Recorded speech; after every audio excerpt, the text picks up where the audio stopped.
Este programa tem o apoio cultural Copenhagen e Lua Music.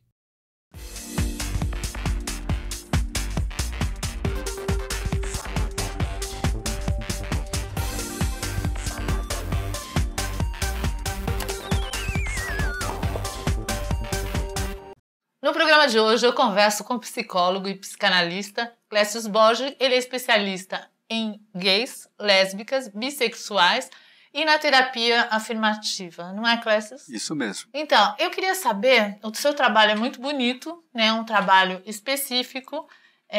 Eu queria saber como é que isso surgiu, de você trabalhar com gays, lésbicas e bissexuais somente. Pelo menos a princípio é isso que a gente sabe. Olha, surgiram na verdade dois lados. Primeiro porque eu conheci esse tipo de trabalho numa época em que eu estava morando nos Estados Unidos. Você conheceu como? Porque eu me interessei, como psicólogo, né, a saber o que tinha, e comecei a ler algumas coisas e descobri que havia trabalhos muito específicos. Mas você não estava nesse momento lá focado nisso? Você foi para fazer outra coisa? Eu não estava atuando como psicoterapeuta na época. Eu sou psicólogo há muitos anos, eu trabalhei durante muitos anos em organizações, empresas, inclusive empresas americanas. Então eu ia muito para os Estados Unidos a trabalho, eu trabalhava em banco americano, trabalhei em várias empresas. Aí eu comecei a me interessar por isso, uma época que eu morei em Washington. E aí eu fui fazer um grupo de terapia, um evento que era só para gays e era ministrado por um psicólogo gay de São Francisco. E aí eu achei aquilo muito interessante.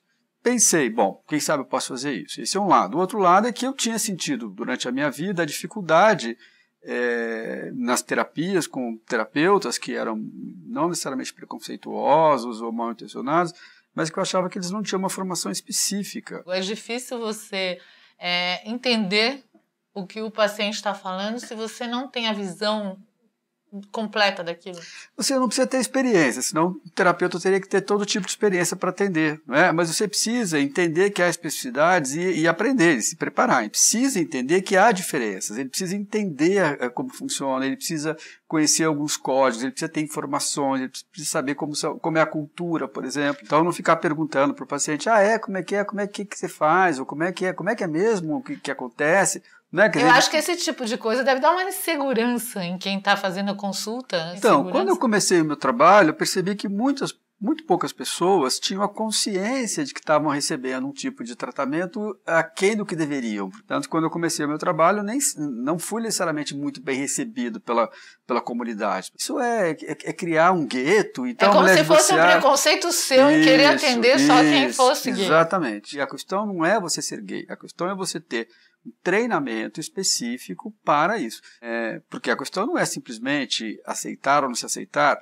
Uma vez tendo aceito, aí vem as questões normais, no sentido de, quero me relacionar, como é que é namorar, não é namorar, quero casar, quero ter filhos, como é que vivem essas pessoas, né? E quais são as dificuldades, assim, desde o se perceber gay, quais são as principais dificuldades que vão surgindo? É basicamente que nós vivemos numa sociedade que é heteronormativa. Ninguém pergunta para uma criança, você vai ser gay, hétero, supõe que vai ser hétero.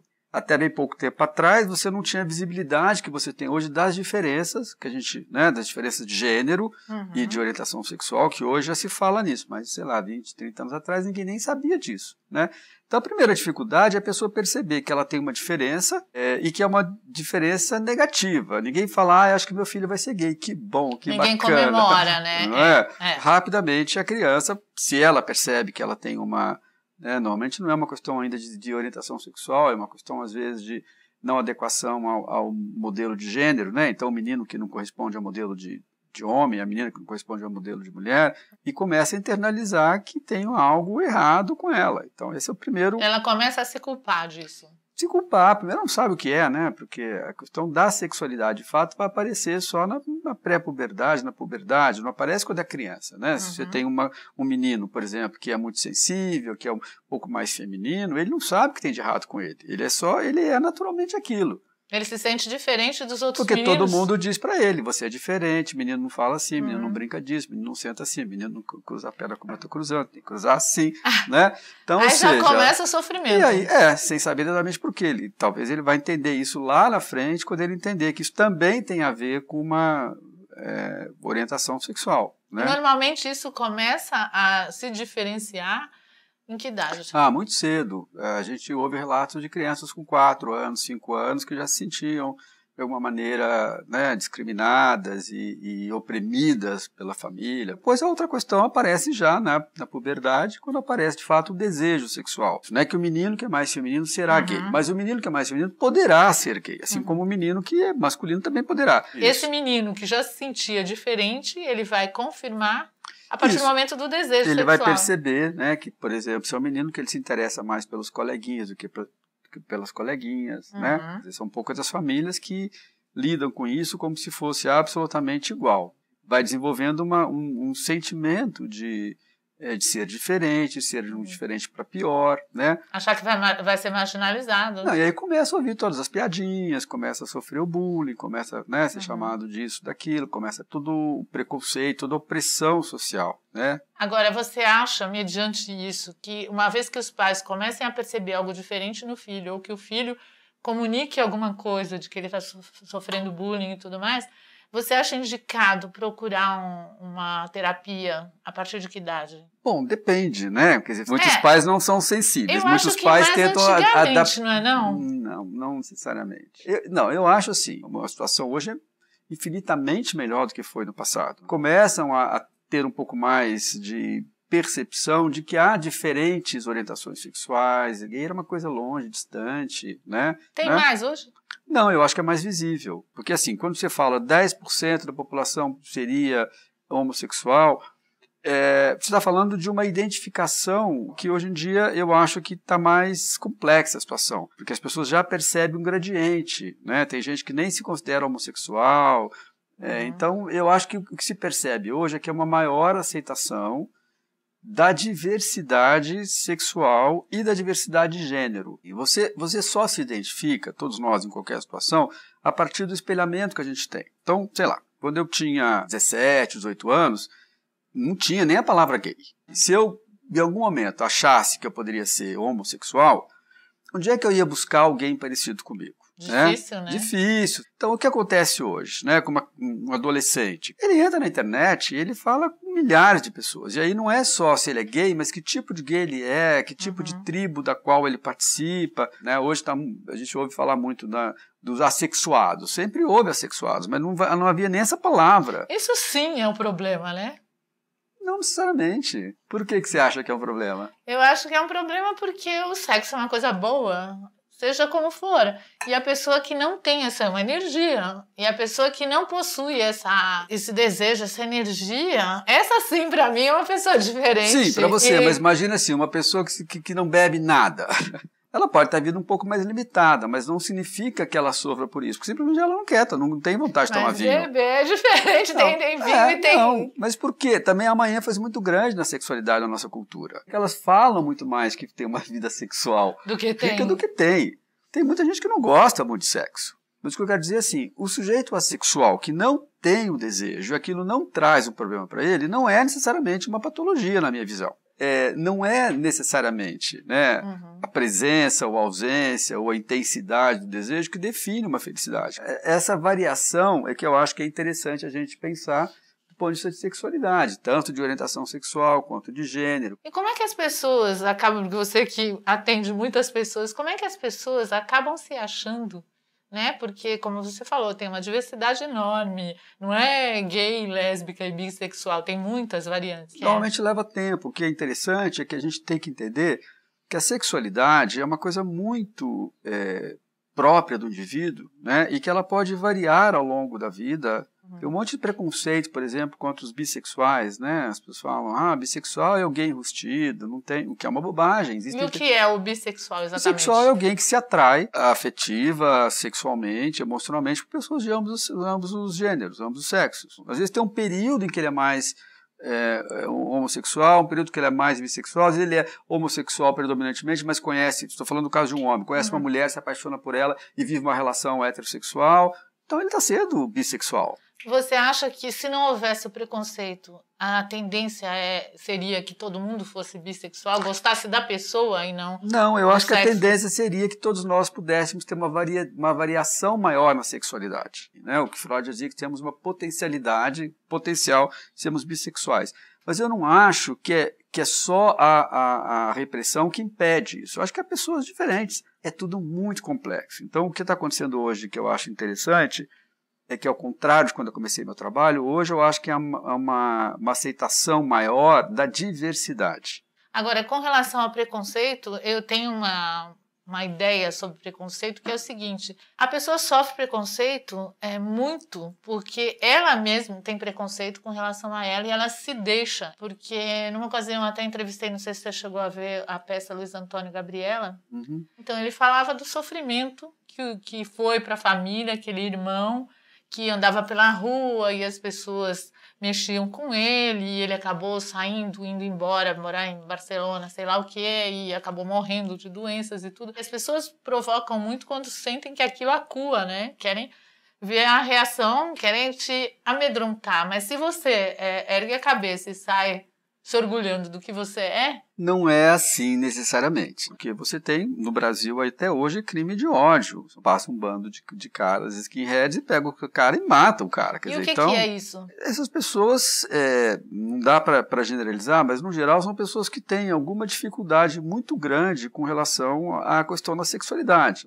Você tem pessoas que não aceitam a diferentes orientações sexuais, que acham que não é bacana, ou por razões religiosas, ou por razões familiares, mas convivem. Não estou dizendo com isso, como algumas pessoas dizem, todo cara que mata ele é um gay rustido. Não acho, mas talvez ele tenha alguma questão mais complicada em relação à sexualidade, né, em relação aos sentimentos de inferioridade, que faz com que ele queira destruir aquilo que para ele é muito ameaçador. Né? O Brasil como é que vai nesse quesito, né, em comparação aos outros países? Nós temos um nível de intolerância em relação à diferença sexual altíssimo e com muita violência, né? Muito maior do que os países europeus, né? A nossa situação é gravíssima. E qual seria uma forma de dar jeito nisso, de melhorar a curto prazo? Olha, a curto prazo eu não sei. Eu acho que o que a militância lutam, e eu acho que é muito interessante, é por uma lei que de fato criminalize a homofobia. Tem que punir, né? Que trate esse crime como se trata outros crimes, Lógico. Né? De racismo, né? Ou uma lei Maria da Penha, por exemplo. É isso. O que não significa que isso resolva, porque você pode ter uma lei e essa lei não necessariamente ser cumprida. Semana mesmo soube de um caso de umas pessoas que tiveram um problema, dois gays, um casal, e foram à delegacia, a delegacia se recusou a fazer o BO. O delegado se recusou a fazer o BO. É um absurdo, né? Agora, a lei seria, evidentemente, um passo importante, né? E por que não acontece isso ontem? Porque a gente tem uma pressão violenta no Brasil, né, das chamadas bancadas religiosas fortes. Por conta da igreja. Não é só da igreja, mas de setores Falta muito de conservadores. Não, setores muito conservadores que não querem brigar por algo que traria muita discórdia. Agora, o que você sofreu? Olha, eu acho que eu sofri muito mais uma coisa muito pessoal de eu não me aceitar. Então, você na não verdade, queria, né? Não, você queria ser como a maioria, digamos assim.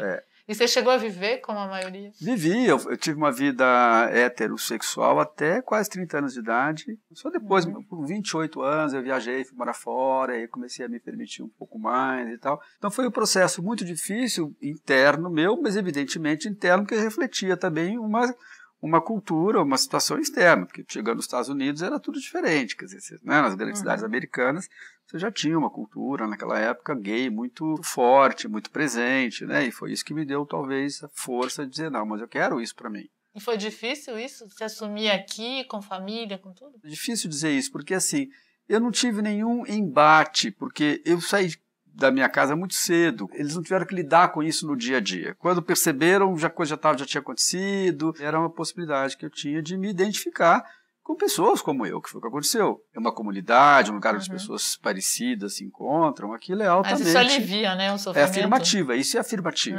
Essa terapia afirmativa, né, que você fala que trouxe para o Brasil, seria isso. Primeiro você aceitar. Em primeiro lugar, que o indivíduo tenha consciência de que não há nada de errado com uma diferente orientação sexual. Boa parte dos problemas que o indivíduo vai encontrar são problemas relacionados à homofobia, com preconceito, com opressão. Ele vai internalizando aquilo e apresentando uma série de sintomas. A maior parte acha que é pecado. Para uma pessoa que é muito religiosa, se perceber gay não é só errado. Então o sofrimento é um sofrimento muito intenso, né? Que não tem a ver com a natureza da orientação sexual em si, mas tem a ver com tudo isso. Né? Os maiores conflitos são os gays, as lésbicas, os bissexuais. Como é que cada um chega? Olha, não sei dizer para você maior ou menor, são diferentes. Os gays, eles têm uma característica, né, que normalmente eles são mais visíveis do que as lésbicas e os bissexuais. Agora, as dificuldades são sempre muito pessoais, dependem muito dos valores pessoais, da família, o medo de prejudicar a própria carreira. Você tocou num assunto que, profissionalmente, o que isso ainda prejudica? O que a gente está percebendo hoje é que existe uma elite de empresas, de organizações, mesmo de algumas profissões, onde isso já não é um grande problema. Muito pelo contrário, né? Tem profissões que é melhor que sejam, né? Tem mais credibilidade será? até. Eu acho que sim. Não sei, tirando essas profissões ligadas à beleza, acho que não, né? Na média, eu diria que há uma maior tolerância, mas não é uma aceitação, é diferente. Tá bom, tudo bem, é gay, que cada um faz o que quer, mas não vai trazer o namorado na festa da firma, né? Mas é inacreditável, né, gente? Estamos em 2014, a gente tem que ouvir isso. Mas isso é a maioria né? Agora, tem casos, eu vi até nesse teu livro, aliás, vamos falar dos livros dele. Esse foi o último livro, né? Uhum. Muito Além do Arco-Íris. São casos clínicos, né? Eu selecionei temas que são mais recorrentes na clínica, relato um pouco qual é a queixa do paciente ou dos pacientes e como é que isso foi trabalhado em terapia. Mas tem uma história que me chamou a atenção do pai, né? Que eu vejo muito. Tenho amigos vários amigos que foram casados, e depois de um tempo assumiram, talvez, tiveram coragem de viver aquilo que queriam viver, né? Então aqui tem a história de um moço que assumiu e tinha medo de viver isso. E o parceiro cobrava que ele assumiu, porque todo mundo quer ser assumido, né? Claro. E ele não tinha coragem de assumir por conta dos filhos. Isso, o grande medo é o medo dos filhos não aceitarem. Então, mas acontece geralmente, esse indivíduo, que é teu cliente, trazer os filhos e fazer um trabalho, acontece isso também, como acontece, por exemplo, com o filho que leva os pais? Não, porque eu não faço terapia de família, mas, por exemplo, tem um outro psicólogo que eu gosto muito, que trabalha com família. Então, quando é a família, eu encaminho para ele. Então, o que eu faço normalmente? Eu trabalho muito com, digamos assim, pais de gays. Aí é diferente. Ou os pais vêm fazer consultas comigo para entender um pouco melhor o que está se passando, como lidar, etc. Isso sim. Escuta, esse livro, Terapia Afirmativa, foi o seu primeiro livro? Não, esse foi meu segundo livro. Foi um livro que eu fiz exatamente para explicar um pouquinho o que é a terapia afirmativa, né, quais são os princípios, o que é fundamental para um terapeuta afirmativo, independentemente dele ser hétero ou ser gay, o que ele precisa saber para você saber se o terapeuta não é uma pessoa que vai apresentar preconceito. Então as pessoas podem dizer, não tem nenhum preconceito, mas até que página. Mas aí o paciente chega e fala assim, pois é, eu estou pensando em abrir meu relacionamento, é um relacionamento aberto. Não, mas relacionamento aberto não. Eu já ouvi muitas histórias, eu tenho muitos amigos gays. A relação está desgastada sexualmente, mas eu tenho um amor pelo outro, quero passar o resto da minha vida com ele. Não é esse tipo de coisa que acontece? Isso, eu acho que também os casais héteros podem ter esse desejo, mas eles têm menos coragem de fazer ou de falar sobre isso. Mas eu falei isso só para provocar, poderia ser uma outra coisa do tipo, ter filhos, né? Não, filho não, porque tem que ter pai e mãe. Então, assim... Mas aí, nesse caso, a terapia acaba sendo prejudicial, pois né? Por isso que eu acho que a pessoa que está procurando terapia, ela tem que fazer uma pesquisa. Você já pegou alguém que veio de um tratamento onde queriam mudar a condição da pessoa, tentar mudar? Porque a gente ouve cura, né? Cura ninguém fala, não sei, as pessoas mais, né, sem noção, né? Mas tem uma sutileza, né?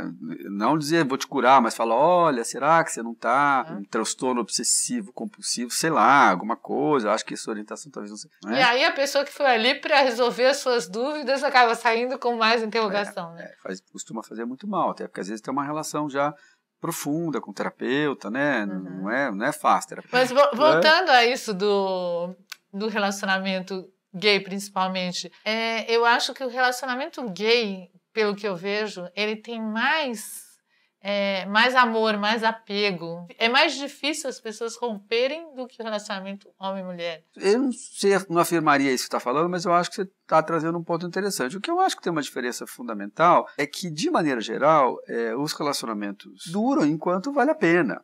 Né? É diferente dos casamentos heterossexuais, que têm outras coisas, como filhos, ou porque tem patrimônio, ou porque tem, né, uma questão familiar importante. Por outros motivos que não o amor, né? os casamentos homossexuais está mudando, porque a partir do momento que você tem a união estável, que você tem um casamento, também entram outras questões de patrimônio, alguns casais gays começam a ter filhos, e aí também essas questões vão aparecer. O outro aspecto é que eu acho no casamento de dois homens, a sexualidade tende a ser predominante. Quando o sexo já não é tão mais forte, vibrante como foi no começo, muitos preferem trocar de relacionamento e buscar um novo relacionamento. Mas há aqueles que criam o vínculo, que criam lá... Vira família mesmo. Vira família, é isso que eu ia dizer pra você, é uma família. Eu sei que cuidam mais, viu? Eu vejo assim, presentinho cada mês de aniversário, no dia do mês... Mas não é todo mundo não. Tem casais gays muito conservadores, né, muito tradicionais, tem de tudo. Eu acho que é uma diversidade enorme. Mas isso é maravilhoso, antigamente né? as famílias nem sabiam. Feliz. As famílias nem sabiam se alguém tinha um namorado, não tinha namorado. Tem história de pessoas que viveram 30 anos juntos e que a família não sabia. Mas é muito sofrimento, né, gente? Pra que isso? Pra que fazer o outro sofrer, né? Deixa a pessoa ser feliz. O que importa é o amor, né?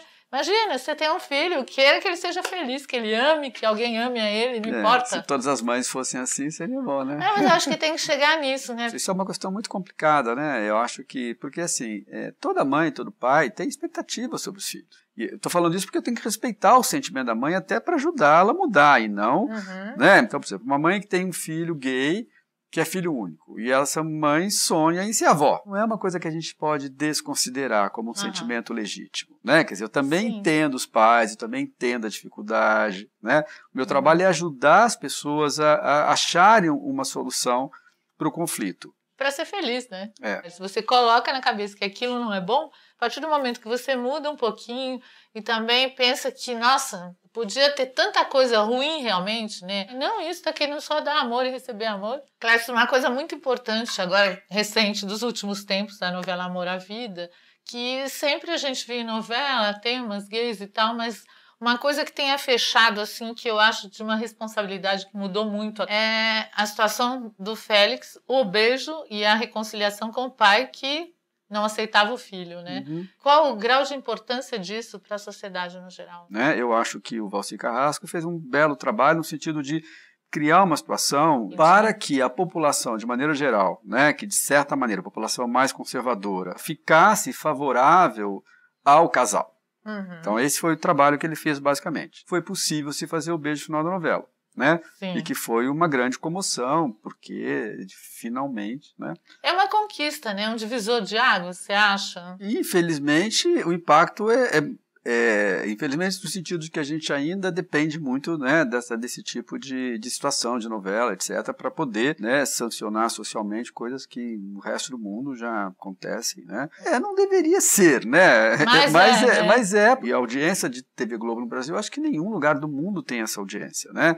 Além do que, semanas antes já começa todos os sites e todas as revistas falarem. Então cria-se mesmo, artificialmente, mas cria-se, né, um momento. Eu não acho que isso muda o comportamento de fato, mas cria talvez uma tolerância maior. Sim, né? Sim. Eu acho que mesmo na casa daqueles mais conservadores, você enxergar a coisa de uma forma do amor, porque mas muito do chega. Que se vê é ver uma coisa assim, é pouca vergonha. Mas olha, normalmente a televisão não tem muito, ela não consegue muito mudar atitudes, né? Quem acha que aquilo é uma pouca vergonha, nem perde tempo assistindo. Bom, já tem uma população grande, né? Porque a audiência é lá em cima. Agora, eu acho que a cena mais interessante, mais bacana, na minha opinião, foi a cena final e de um reencontro entre pai e filho, que é uma das grandes feridas dos homens gays, né?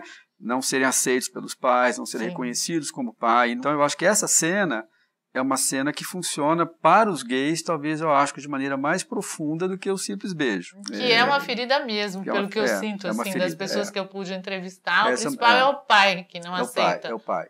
Porque é a figura masculina, né? Agora não tem que chegar ao fundo do poço para ter uma reconciliação assim, né? Não ser tão sofrido para no último capítulo da vida de alguém a pessoa conquistar isso, né? Que os pais e filhos aí consigam essa conquista muito antes, né? Do que para tanto sofrimento assim, para quê, não é? Claro.